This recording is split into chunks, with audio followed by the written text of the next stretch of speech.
الرحمن الرحیم۔ السلام علیکم۔ امید کرتا ہوں سارے دوست خیریت سے ہوں گے، ٹھیک ٹھاک ہوں گے۔ فرینڈز، جو 2 دن پہلے ملتان میں عمران خان نے جلسہ کیا اور اس جلسے میں جو سٹیٹمنٹ دی گئی، اس کے بارے میں اس کی جو مذمت ہے، اس کو جو کنڈیم کرنے والے الفاظ ہیں، وہ تو کسی کے پاس نہیں ہے کہ کس منہ سے، کن الفاظ سے ان کو کنڈیم کریں۔ اور حیرت کی بات یہ ہے کہ وہ لوگ جو ریاست مدینہ کا نام لے رہے ہیں، وہ لوگ جو یہ کہتے ہیں کہ ہم ریاست مدینہ بنائیں گے، یا ہم ریاست مدینہ کے پیروکار ہیں، یا ریاست مدینہ کی طرف ہم گامزن ہیں، ان پہ تو حیرانگی ہوتی ہی ہوتی ہے جو ماشاءاللہ لیڈر صاحب ہیں۔ لیکن حیرانگی اس بات پہ ہے، افسوس اس بات پہ ہے کہ وہ لوگ جو ماشاءاللہ سے پڑھے لکھے لوگ ہیں، جو علم رکھتے ہیں، جو شعور رکھتے ہیں، مجھے حیرانگی ان پہ زیادہ ہوتی ہے کہ وہ علم اور عقل اور شعور رکھنے کے باوجود بھی اس طرح کے سٹیٹمنٹ کو، اس طرح کے الفاظ کو اس ڈھڑائی کے ساتھ ڈیفینڈ کرتے ہیں کہ میں حیران ہوتا ہوں ان کی ایجوکیشن پہ۔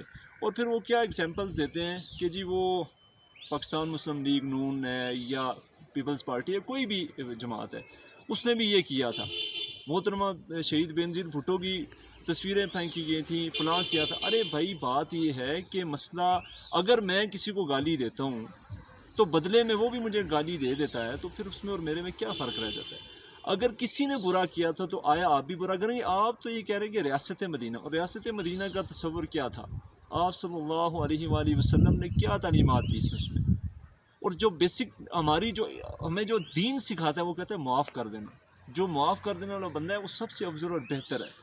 اگر کسی نے برا کیا تھا یا کوئی برا کرتا تھا تو آیا ہم بھی وہی کریں گے؟ پھر ریاست مدینہ کس نام کی؟ یا تو ریاست مدینہ کا جو نعرہ آپ لگا رہے ہیں، یا اس کو فالو کریں، یا پھر وہ کام کریں جو یہود و نصارہ کرتے ہیں، یا جو وہ لوگ کرتے ہیں جو عقل سے پیدل ہوتے ہیں، جو ان پڑھ اور جاہل ہیں، جو یہ ذہن میں رکھتے ہیں کہ میں بدلہ لوں گا، میں نہیں چھوڑوں گا، میرے ساتھ یہ کیا میں بھی ایسے ہی کروں گا۔ تو پھر ریاست مدینہ کس نام کی؟ تو پھر ریاست مدینہ کا نعرہ کس نام کا؟ میں پھر کہہ رہا ہوں کہ حیرانگی اس پہ نہیں ہے، لیڈر پہ، جو لیڈر بنا پھر رہا ہے، جو کہتا ہے میں امت مسلمہ کا لیڈر ہوں۔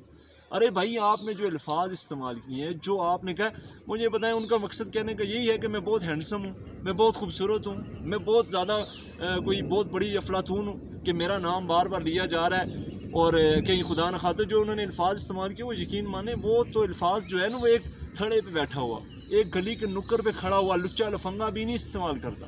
یار، یہ وقت کا پرائم منسٹر، ہمارے ملک کا پرائم منسٹر کی جو سابق پرائم منسٹر، اس کی یہ حالت ہے۔ ہم لوگ کہتے ہیں اس کو پرائم منسٹر بنا دیا جائے، اس کو پرائم منسٹر بنا، ارے بھائی کس حساب سے پرائم منسٹر بنا دیا جائے؟ الفاظ کا چناؤ دیکھیں، اپنے آپ پہ غرور اور تکبر دیکھیں۔ یہ وہی بندہ ہے جو عدالت میں ایک طرف یہ کہتا ہے کہ ہاں وہ میری بیٹی ہے، اب میں اس پہ نہیں جانا چاہتا، لیکن باہر ہماری پڑھی لکھی قوم کو یہ کہتا ہے جی کہ نہیں وہ تو سارا جھوٹ ہے، وہ تو ایسے اور ویسے۔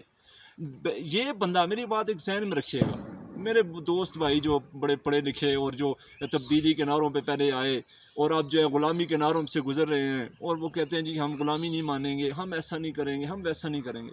ارے بھائی، پڑھائی اور لکھائی اور ایجوکیشن کو استعمال کرتے ہوئے اگر آپ کی یہ حالت ہے، تو پھر ایک میری طرح بیچارہ ان پڑھ بندہ، اس کی کیا کیفیت ہوگی؟ وہ کیا سوچ لے کے چلے گا؟ یہ حالت ہے آپ کی۔ ہماری قوم کو، ہماری پڑھی لکھی قوم کو اس دہانے پر پہنچا دیا گیا ہے، اس بندے نے، اس دہانے پر ہم لوگ پہنچ گئے۔ آپ یقین جانیے کہ گھر کے اندر بیٹا باپ کی عزت نہیں کر رہا، باپ ماں کی عزت نہیں کر رہا، بیٹا باپ کو یہ تلقین کر رہا ہے کہ ابا جی آپ کو کیا پتا، آپ کو تھوڑا ہی پتا ہے، آپ پرانے لوگ ہیں، خان صاحب تو واہ واہ واہ واہ کیا کمال کرنے والے بندے ہیں، آپ کو سمجھ نہیں۔ باپ کہہ رہا ہے بیٹا آپ کو نہیں سمجھ، اصل میں یہود و نصارہ کا ایجنٹ یہ ہے، اصل میں امریکہ کا غلام یہ ہے۔ وہ بندہ جو 8 ماہ پہلے 0/0/0 ہو چکا تھا، مائنس ہو چکا تھا، عوام کے دلوں سے ختم ہو چکا تھا، ری فریش کیا جا رہا ہے، ری پروموٹ کیا جا رہا ہے، دوبارہ سے اس کو لایا جا رہا ہے۔ اور میں آپ کو بتا دوں، یہود و نصارہ کو یہ پتہ ہے کہ پاکستانی قوم ایسی قوم ہے جو جذباتی قوم ہے، جو یہ سوچتی، اس کو 2 چیزوں پہ یوز کیا جا سکتا ہے پاکستانی قوم کو۔ ایک، مذہب کے نام پہ، آپ صلی اللہ علیہ وآلہ وسلم کے حرمت کے نام پہ آپ اس کو یوز کر سکتے ہیں، سچائی، سچ کہہ کے یا جھوٹ کہہ کے لوگ نکلیں گے، ہم بھی ساری دنیا نکلتی ہے پاکستان میں، سارے مسلمان نکلتے ہیں۔ اور دوسرا، اگر آپ یہ کہیں کہ ہم امریکہ کے غلام نہیں ہیں، ساری دنیا نکل آئے گی۔ یہ ری پروموٹ کیا گیا، ری فریش کیا گیا اس بندے کو۔ اصل یہود و نصارہ کا ایجنٹ تو یہ ہے، اصل امریکہ کا غلام تو یہ ہے، اور ہماری عوام کو بیوقوف بنا رہا ہے، اور ہماری عوام بن رہی ہے بیوقوف۔ میں حیران ہوں پڑھے لکھے لوگوں پہ۔ میں پھر بات کر رہا ہوں کہ جو لوگ میری طرح ناقص علم والے لوگ ہیں، جو ان ایجوکیٹڈ لوگ ہیں، جن کو اتنا نہیں علم کا پتہ، وہ اگر کوئی بات کرے تو پھر ان کو ٹھیک ہے یار، ان کو علم نہیں ہے۔ یار پڑھے لکھے لوگوں کی یہ حالت ہے، وہ اس چیز کو بھی ڈیفینڈ کر رہے ہیں کہ فلاں نے کہا تھا تو اس نے کہا، تو اس میں کیا ہے؟ ارے بھائی کم از کم غلط کو غلط کہنا ہی اصل مسلمانیت ہے۔ یہ کس چیز کی مسلمانیت ہے؟ اور میں پھر اس بات کو دہراؤں گا کہ گھر کے اندر باپ بیٹے سے لڑ رہا ہے، بیٹا باپ سے لڑ رہا ہے، بیٹا باپ کو سبق سکھا رہا ہے کہ نہیں آپ کو تو پتہ ہی نہیں ہے۔ یہ ہماری نسل کو پروموٹ کیا جا رہا ہے، یہ ہماری نسل کو آج کو نوجوانوں کو بتایا جا رہا ہے، یہ آپ ایجوکیشن دے رہے ہیں، یہ آپ ظلم اور زیادتی کر رہے ہیں۔ شرم کریں، کوئی شرم ہوتی ہے، کوئی حیا ہوتی ہے، جو کہ نہیں ہے۔ ایک سیٹ جانے کا اتنا دکھ اور غم ہے کہ دین، اسلام، عزت، آبرو، ماں بہن بیٹے کی، عزیز و اقارب کی، رشتہ داروں کی عزت بھول چکے ہیں لوگ، ایک دوسرے کے دشمن بنے، باپ بیٹے کا، بیٹی ماں کی، کزن بھائی ایک دوسرے کے، ہمسائے ایک دوسرے کے دشمن بنے ہوئے ہیں۔ وہ جی میرا خان، وہ جی میرا نواز شریف، وہ جی میری پیپلز پارٹی، ایک دوسرے کو مارنے پہ آئے ہوئے ہیں۔ تو خدا کے لیے ایک سیٹ کی خاطر آپ اس ملک کی قوم کو، اس ملک کے نوجوانوں کو بے وقوف بنا رہے ہیں۔ 2013 میں آپ نے تبدیلی کے نعروں پہ بے وقوف بنایا، آج آپ کہہ رہے ہیں غلامی۔ ارے بھائی آپ کس چیز، آپ کیا چاہتے کیا ہیں؟ میں تو یہ ریکویسٹ کرتا ہوں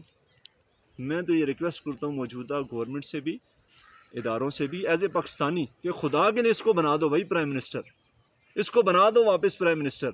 یہ خارش مٹھی ہو جائے گی پھر دوبارہ سے ایک بار پھر دوبارہ سے ان کی خارش مٹھی ہو جائے گی، جو کہ یہ ریفریش کر کے کیا جا رہا ہے۔ ڈزنٹ میٹر، بنا دیں، لیکن خدا کے لیے اس ملک اور قوم کی عوام کو آپس میں مت لڑائیں، آپس میں دشمن مت کریں۔ آپ یقین مانیں بچپن کے دوست، جس کو دین بھی کہتا ہے کہ دوست کا رشتہ بہت عظیم رشتہ ہے، آج لڑ رہے ہیں ایک دوسرے سے، نفرتیں پیدا ہو چکی ہیں، مار رہے ہیں ایک دوسرے کو، گالم گلوچ ہو رہی ہے۔ یہ کون کر رہا ہے؟ یہ برین واش کون کر رہا ہے؟ عمران خان کر رہا ہے۔ عوام کے برین اور دماغ کے اندر لڑائی ڈال رہا ہے، وسوسہ ڈال رہا ہے، فساد ڈال رہا ہے۔ کیا گیا؟ ایک سیٹ چلی گئی اس وجہ سے۔ میں پرزور مذمت کرتا ہوں ان الفاظ کی، اور میں یہ نہیں کہتا کہ اگر نواز شریف لوگوں نے کیا، پیپلز پارٹی نے کیا تھا اس ٹائم تو اچھا کیا تھا، انتہائی گھٹیا کام کیا جس نے بھی کیا تھا، لیکن آج جو کیا جا رہا ہے وہ اس سے کئی گنا زیادہ ہے۔ تو خدا کے لیے میں پاکستانی قوم سے، اپنے نوجوانوں سے، پڑھی لکھی قوم سے ریکویسٹ کرتا ہوں کہ خدا کے لیے یار ہوش کے ناخن لیں۔ ٹھیک ہے آپ سپورٹ کریں، پولیٹیکلی رہیں، سیاسی طور پر رہیں، ایک دوسرے کا سیاسی اختلاف رکھیں، کم از کم بری بات کو کہیں ہم اس کو ایکسیپٹ نہیں کریں۔ ہم عمران خان کو مانیں گے، آپ کہیں اس میں کوئی بات نہیں، آپ مانیں، اس میں کوئی ٹینشن، لیکن آپ جو بری بات ہے، جو غلط اسٹیٹمنٹ ہے، اس کو کنڈیم کریں، اس کو ڈیفینڈ نہ کریں کہ نہیں اس میں یہ کیا، اس نے تو غلط نہیں کہا۔ ارے بھائی اگر یہ بھی غلط نہیں کہا تو پھر غلط ہوتا کیا ہے؟ میں ریکویسٹ کرتا ہوں پاکستانی پڑھی لکھی قوم سے کہ ہوش کے ناخن لیں، خدا کا خوف کریں، اور آپس میں جڑ کے رہیں، اپنے بھائی، دوست، اقارب، رشتہ دار، عزیز، ہمسایوں کے ساتھ ایسے بند مٹھی کی مانند رہیں، محبت کے ساتھ رہیں۔ سیاسی اختلاف اپنی جگہ، صرف اتنا کہہ دیں کہ بھائی میں عمران خان کو مانتا ہوں۔ اگر آپ کوئی بھی جو بے شمار ماننے والے ہیں وہ کہیں ہم عمران خان کو مانتے ہیں، ایک نواز شریف کا سپورٹر ہے، نواز شریف کو مانتا ہوں، بھائی بس اتنی بات رکھیں، سیاسی بات ہے، بات ختم ہو جاتی ہے۔ تو میں انشاءاللہ امید رکھتا ہوں کہ پاکستانی قوم جو ہے وہ ہوش کے ناخن لے گی۔ اللہ تعالیٰ آپ کا، اس ملک کی امت مسلمہ کا حامی و ناصر ہو۔ بہت شکریہ، السلام علیکم۔